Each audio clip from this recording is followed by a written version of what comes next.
Hello everyone! I am, as always, TheSynapZe, and this is Geek Criteek.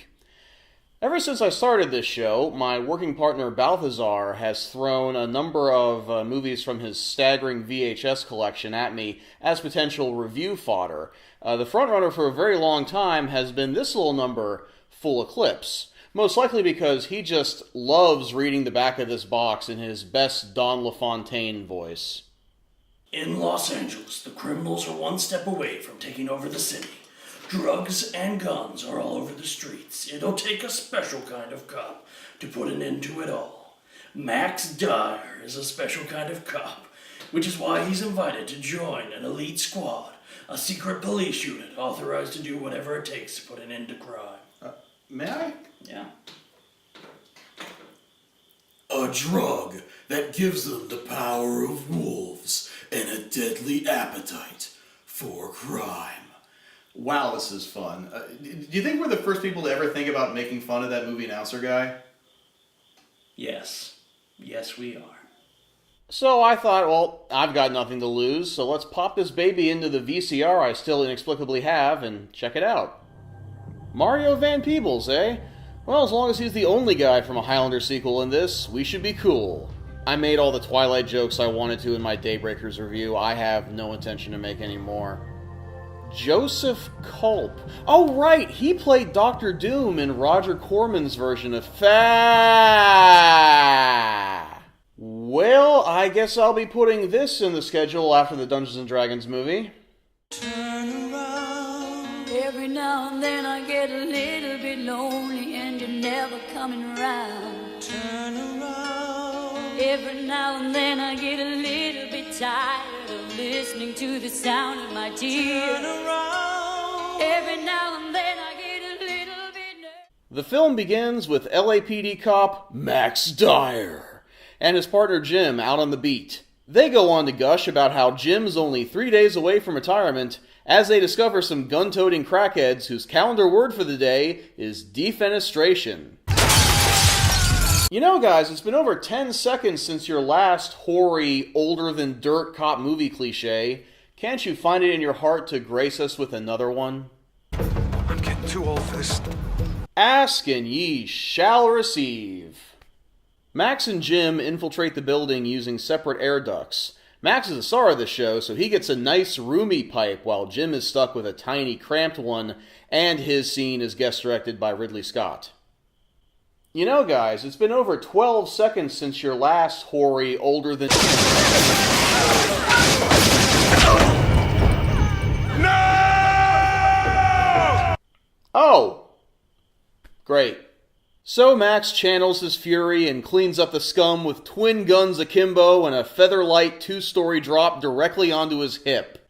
Unfortunately, Jim has fallen into a coma and is unlikely to ever wake up. Max has only a minute to mourn before he's whisked off to join his wife for marriage counseling. Gee, guys, it's been a whole 20 seconds since the last... Can't you ever stop acting like a cop? That's what I do, baby. I'm a cop, okay? But I didn't sign on for war duty. Okay, Full Eclipse, I can take a hint! Next, Jim is visited by an unknown uniformed officer who injects him with light beer. I have actually never seen that in a cop movie. Thank you, that was all that I wanted. Hey, MaxiPad. I honestly can't tell if that's Mario Van Peebles' "Oh my god, this is a miracle" face, or if that's his "did a grown-ass adult just call me MaxiPad" face. So yeah, Jim is all hale and hearty, and he can twirl his gun around like TJ Laser, so I guess that means he's cleared for duty again. What do you want to do for your first day back on the job in law enforcement? How about get a donut? Just give me a minute. Does the rule of threes mean nothing anymore? Since this is early 90s LA, a drive-by shooting swiftly occurs, and Max's John Woo-approved gunplay is insufficient to stop it. Perhaps Jim's Ang Lee-approved wire-fu theatrics are up to the challenge. That crazy cop's out for blood, man! Let's jock this motorcycle! The sidecar makes it go faster! You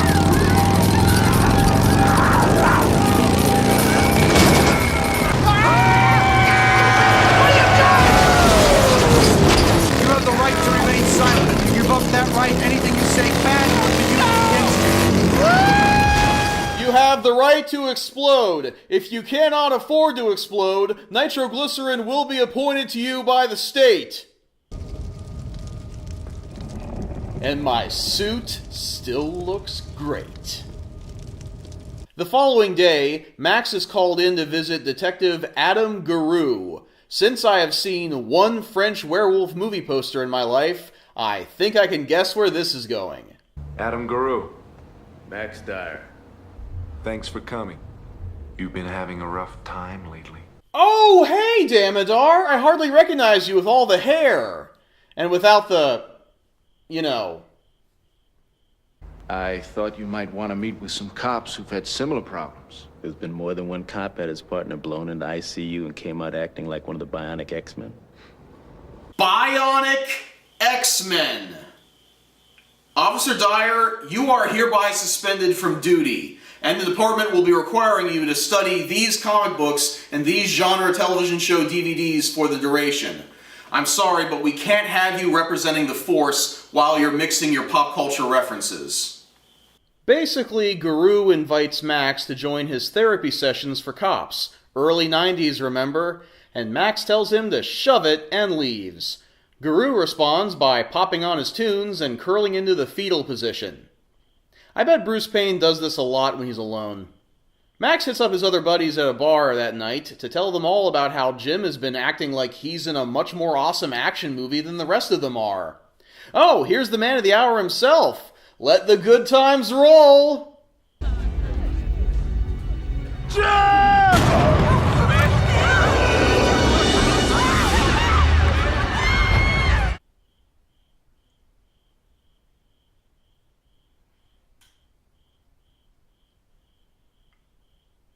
Does this mean Trivia Night is cancelled? You know, maybe hanging around other mentally anguished cops is just what he needs right now. Everybody, Max Dyer. Hi, Max. Welcome to the cause. Casey Spencer. Pleased to meet you, ma'am. Why are you all in cubby holes? I tried to stop a pimp from whipping up on his whore. The pimp stuck a blade in my back. I was a desk jockey till I met Adam.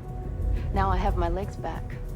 So, she just implied that Garou's group therapy sessions cured her paralysis. And this is Max's response. Well, just don't call me MaxiPad and we'll get along fine. So, it turns out that tonight's therapy session has a field trip planned. A field trip to a beachside illegal weapons bazaar, which the group plans to attend wearing matching spandex bodysuits. Oh my stars and garters. What kind of movie did this just become? And they have form-fitting helmets, too. Oh, poor Bruce. I think he was going for Magneto, but wound up with steel. They leave Max alone on the dock while they swim on over to the yard sale with a basket full of justice. Badly pantomimed slashing equals justice. They celebrate their successful massacre at the local zoological gardens. 6 months ago, I met Adam. He made me part of the pack. The pack. Yeah. You can be part of it, too. Hey, folks, do you need me to symbolize anything for you? Roof! Max then visits the morgue to inquire about Jim's autopsy. Hey, remember Jim? The coroner, who is a long-haired pothead hippie, now there's a swerve for you, reports that the bullet in his brain was silver. Had this not been a suicide, I would not have hesitated to put an APB out on the Lone Ranger. But seriously though, all these really obvious clues finally turn just enough wheels in his head for Max to confront Casey, but she still only admits that they take wolf drugs that give them an edge over criminals on regular drugs. She offers Max a hit, and this scene makes me wonder if her unshaven legs were intentional or not. But Max refuses because he has an anti-drug, and that anti-drug is adultery. I'm afraid I can't show you the following scene, but please put your fears and concerns to rest, because I can assure you they do it doggy style. So now that the hero has gotten a roll in the hay, I'm immediately fearful that some serious shit is about to go down. And I'm not alone on that thought, am I? You've all noticed that in plenty of other movies, right? Like, do you remember immediately after the sex scene in The Dark Knight Rises, we got this? I was wondering what would break first, your spirit or your body. And then immediately after the sex scene in Brazil, there was this.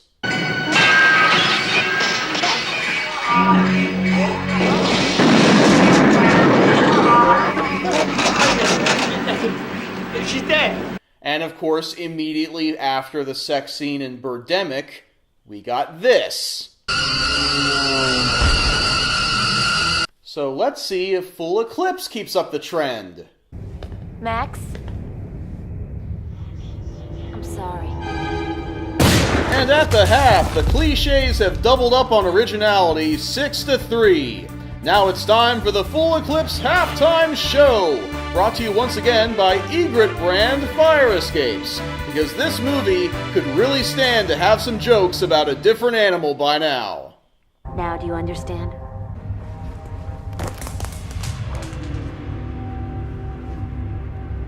Let's go for a ride. But we just did. Oh, you meant in the car! So the lovely couple ambles on down to their local drug lab when...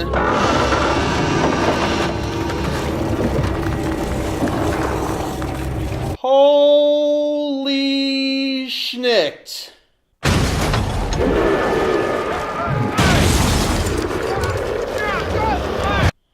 Okay, first of all, for all of the desktop wallpapers I just created with this image, you're welcome. Werewolves in this movie have dinner knife-sized Wolverine-style bone claws, and not 3 per hand that punch in between the knuckles, oh no, but 4 that punch in alongside, or no, through the knuckles. Oh, look! Here, Max's are on his second interphalangeal knuckles, when earlier they clearly came in on his first metacarpophalangeal knuckles. Do you guys mind if I just lie down for a second? I feel like I just ran a marathon through Nirvana.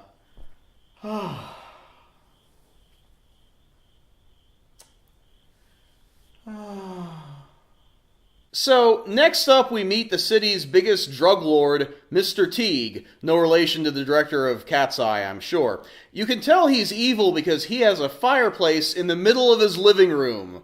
Also, his lieutenant is an Italian Goomba with a Brooklyn accent. Yeah, Mr. T, but what if these guys decide to screw up the convention at the dock next week? Oh, beautiful. This is Los Angeles, you mook. Forget about it. And now for your viewing pleasure, here's Bruce Payne on the parallel bars. Now here he is, smelling a carpet stain. Now here's him saying, "Someone's been bad." Someone's been bad.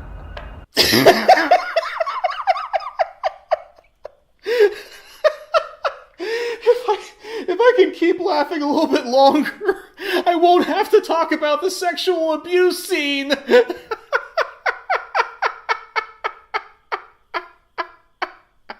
Okay, that's good enough. Whew.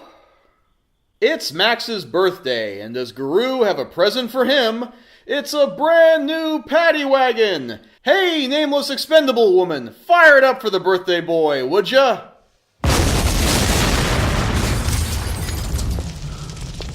Looks good. It's going to be a closed casket.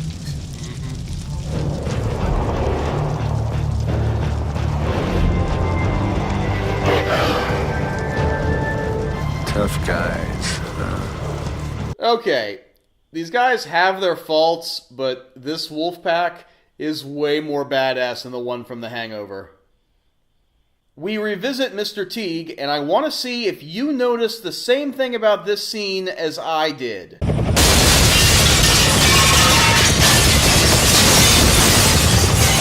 There's a closed skylight over the fireplace. How does his alabaster white decor not suffer any smoke damage? Is this some kind of magic drawing room? Huh? Answer me! The pack heads back to the requisitions department to ask for a new set of wheels.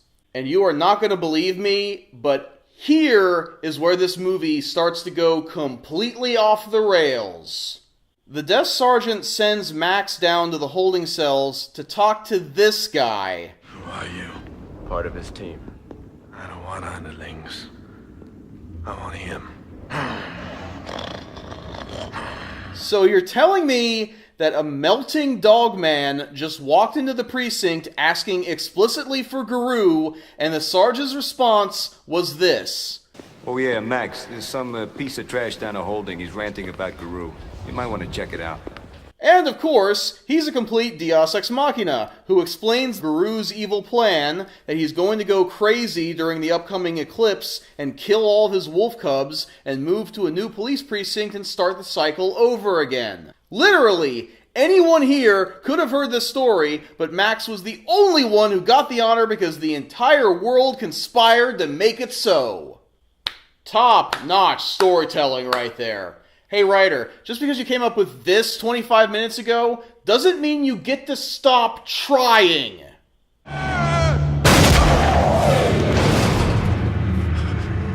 You attacked Officer Dyer. I had to shoot. Yes, I agree. Max has been a little slow on the uptake this whole movie, but you really pressed your luck with that one there, Dams. Sure enough, Max hits up the microfiche archives and swiftly discovers that Guru is apparently immortal and has been slashing up crooks and cops in dozens of cities for over a century. Wait a minute, I already made my Highlander joke, right? Oh, yes I did. Thank God. Guru calls everyone back to the kennel to explain that his ends totally justify the means because they're taking the real monsters off the streets and other neo-Nazi super cop bull stuff. Is neo-Nazi super cop bull stuff. Then Guru eats that really bland, forgettable guy. Rob, I think, or Brad something. Anyway, Max and Casey get the hell out of Dodge. Good thing werewolves can fly, right? Oh crap, that 8-story drop may actually have done lasting harm, since the two have been jonesing for a wolf juice fix for too long. You got some. Go ahead, do something, or you're gonna die. You take it. Heal yourself. Destroy Guru. When I started writing this show, I quickly came to the realization that I could let Mystery Science Theater 3000 make, like, half of my jokes for me. They earned this one. Heal yourself. Destroy Guru. You just decided she's dead. Guru and the gang have already slaughtered Teague's syndicate by the time Max picks up their trail, but he did at least come prepared. A silver bullet. Go ahead.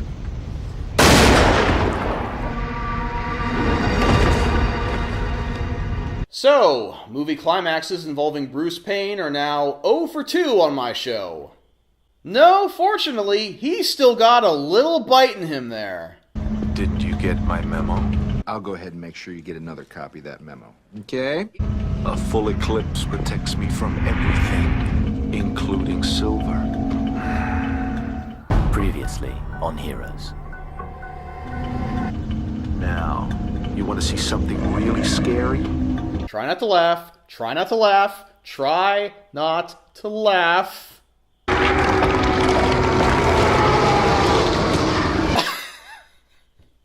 Okay, it's your lucky day, MST3K. Wait, it's a gorilla with a dog mask on. So it looks like Max Dyer is about to die as he lived, on a shipping container in midair, when he suddenly busts out his ultimate weapon. Silver Lake drink cocktail, cheers. Okay, here it is. Silver nitrate. It's the most inexpensive silver salt, soluble in water, non-reactive to light, applications in photography, antiseptics, destroys cutaneous warts. Oh, here we go. Remains fatal to super werewolves during full eclipses when pure silver is ineffective. Okay, the science checks out. Hey, Max. Don't let it all end here. Lie down in my blood. Take my power. I'm going to finish the review now. Basically, Max moves to Denver, where he proudly continues the super cop werewolf curse that he so hated, and he occasionally gives wound-binding saliva to his wife. The end. I was in bad movie bliss watching Full Eclipse. About a third of it, anyway. The rest of the time, this film is a complete dog. I felt like I had to dig my way out of an avalanche of tired, taxing movie cliches all throughout most of this. As soon as I got to the patently ridiculous aspects, they were smothered by uncomfortably, unreasonably dark and dismal plot twists. A consistent tone I could not find here. The story wasn't strong enough on its own merits, and it also didn't fail hard enough to be a complete train wreck. And Mario Van Peebles didn't quite act like a cop named Max Dyer would have you believe. I don't think I can recommend this. Is that true? Give me that screen cap one more time. Never mind. Go check out Full Eclipse when you have a chance. Man, that scene, that is the hair of the dog right there, I tell you what. Well, that'll do it for this episode of Geek Criteek. Join me next time, won't you, when I'll be returning to TV land. Yes, it goes against all of my principles, but I'm going to talk about my all-time favorite television show, and one episode specifically that made poppers out of us all. Until then...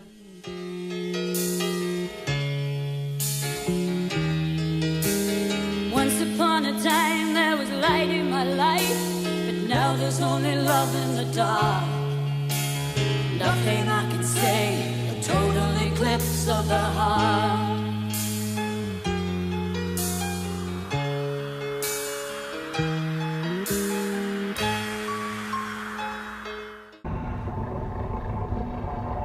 This is my brain.